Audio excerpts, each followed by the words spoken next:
So the University of Notre Dame defines generosity as giving good things to others freely and abundantly. I used to have these rocks in my office that were engraved with the words from the Buddhist pāramitās. And pāramitās are considered the perfections of the heart. When you are becoming a bodhisattva, an awakened one, you practice these pāramitās to open your heart.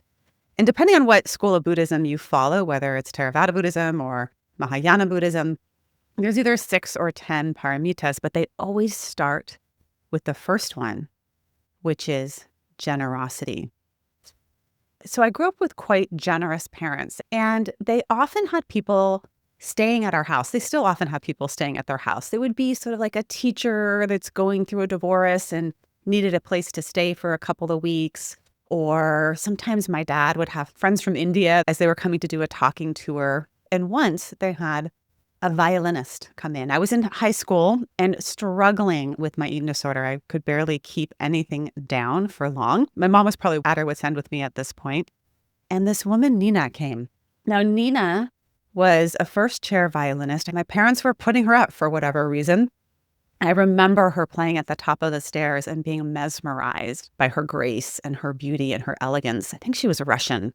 And she had this $1 million violin, like literally a violin that was worth $1 million. And as a teenager, I was just blown away by her. And she's living with us, and she learns about me and my struggles. And she disclosed to me that she too used to struggle with bulimia. At one point, she turned to my mom and said, "Let me take her.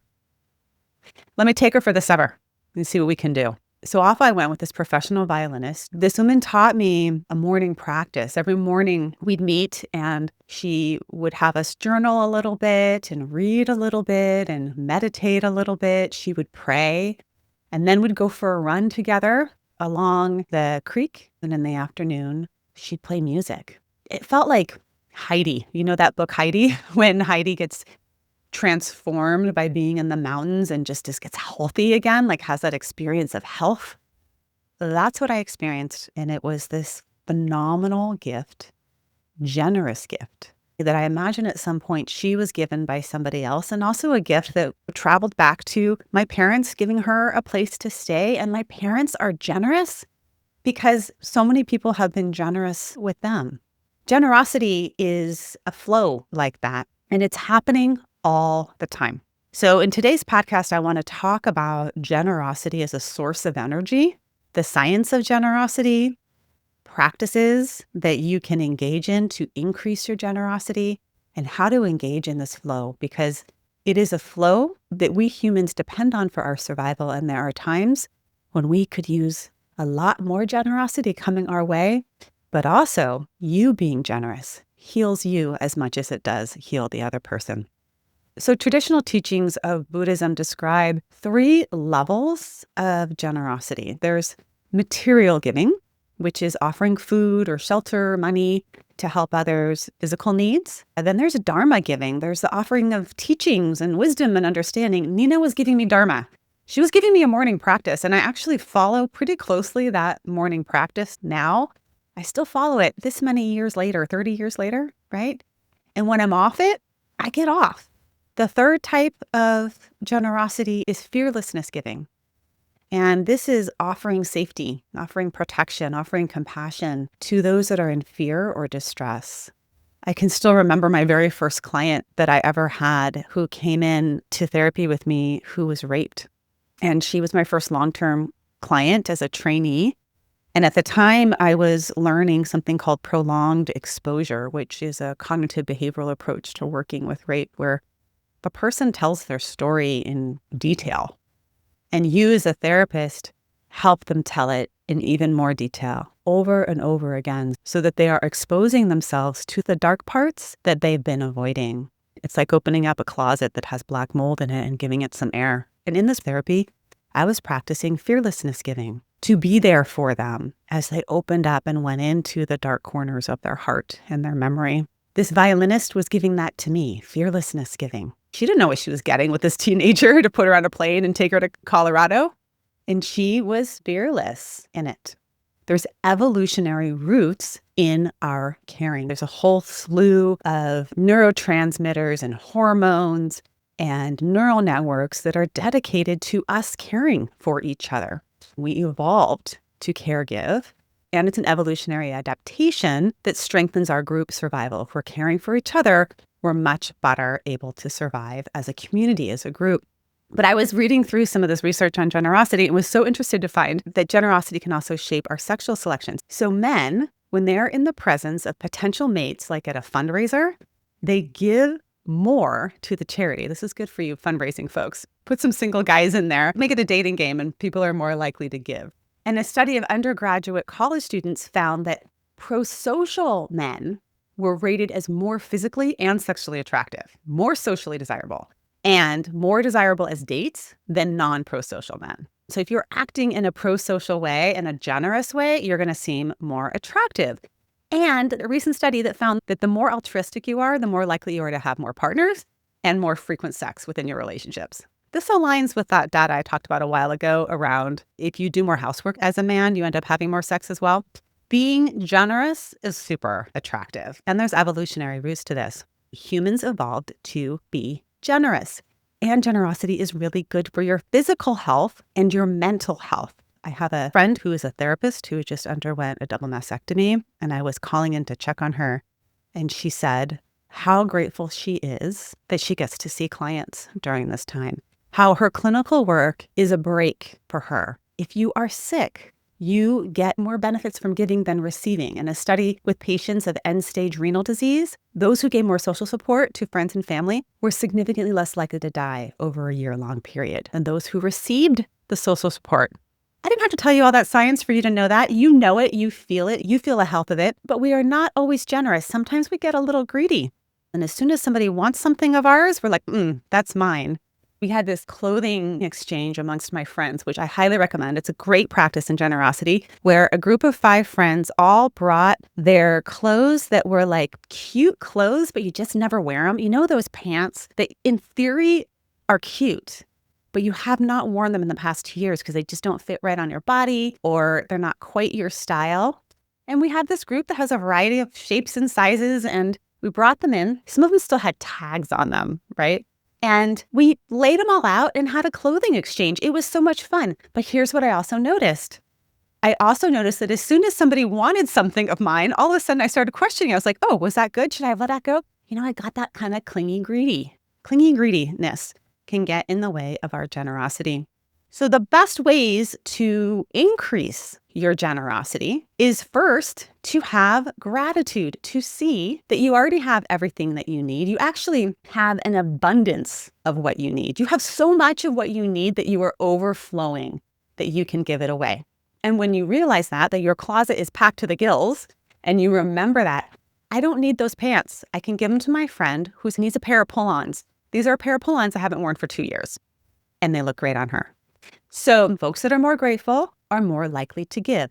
And I want you to dial up your gratitude. I want you to see all that you have.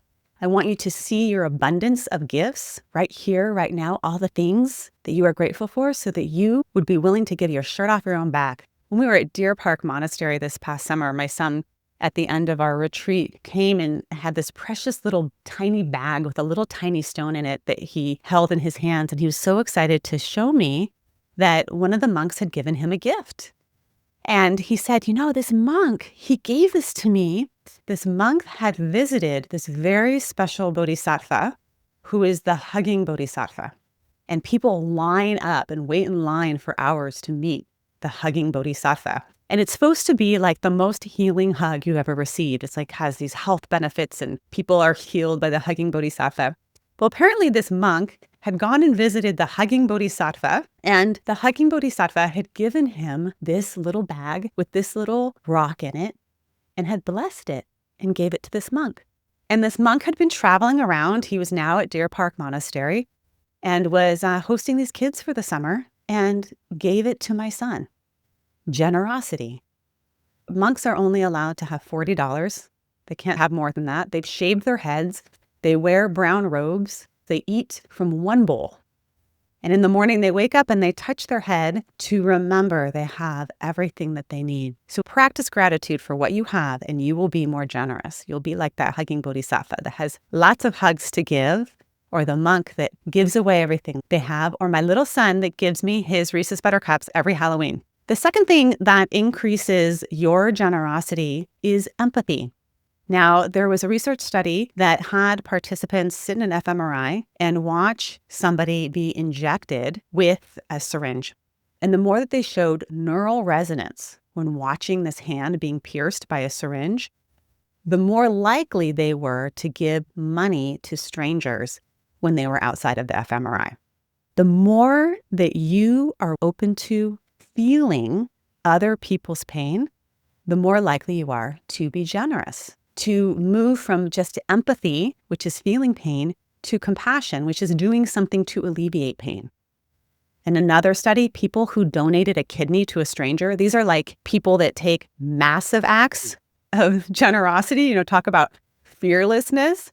They showed a larger right amygdala and a stronger response to fearful faces. They are biologically more attuned to suffering. So we can increase our generosity by increasing our compassion. Don't look away.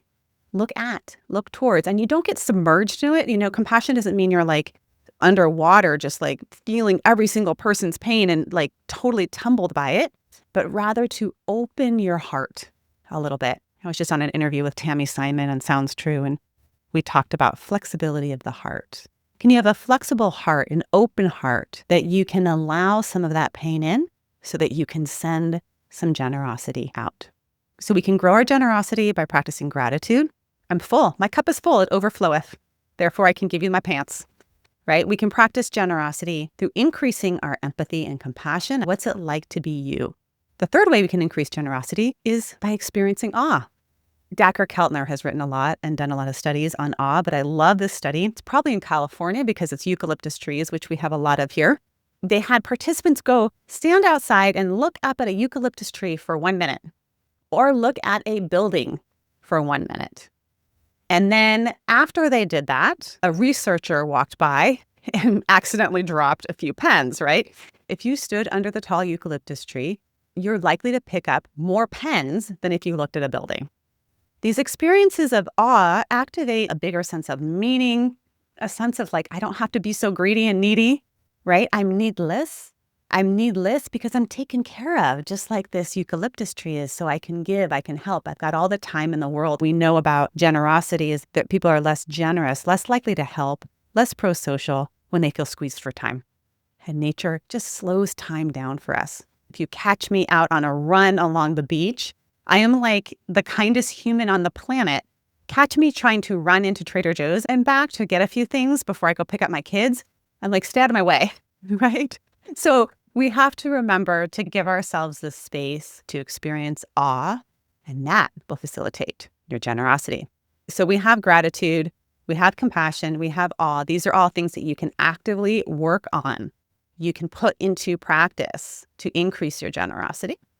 And the fourth thing is when we recognize that our giving is a flow. You've been on both sides of generosity. There have been people in your life who have done tremendous generous acts for you without expecting anything in return. That person that came to your house when you had a newborn and just like took out the trash and cleaned your cupboards and did it with a smile. They were so happy to be there to do that for you. And the times when you did that for somebody else, you helped out a stranger, you gave money to something, you gave your time to something. It's a flow. Your well-being impacts my well-being. My well-being impacts the next person's well-being, and it eventually impacts all of us. So we remember that. We are not attached to the gift, to the giver, or to the receiver. We are just offering that energy out. We all have a hugging bodhisattva inside of us. A hug that when you are embracing someone, you are both giving and receiving at the same time. We are. What I would encourage you to do is to practice more empathy, practice more gratitude, practice more awe, practice seeing interconnection. And if you are in a relationship, practice giving to the other person that which they would love to receive. Because if you're giving it away, it means you have it in abundance. Thank you so much for listening to this episode of the Wise Effort podcast. Wise Effort is about you taking your energy and putting it in the places that matter most to you. And when you do so, you'll get to savor the good of your life along the way. If you would like to become a member of the Wise Effort podcast, go to wiseeffort.com. And if you like this episode and think it would be helpful to somebody, please leave a review over at Podchaser. I would like to thank my team, my partner in all things, including the producer of this podcast, Craig, Ashley Hyatt, the podcast manager, and thank you to Ben Gold at Bell and Branch for our music.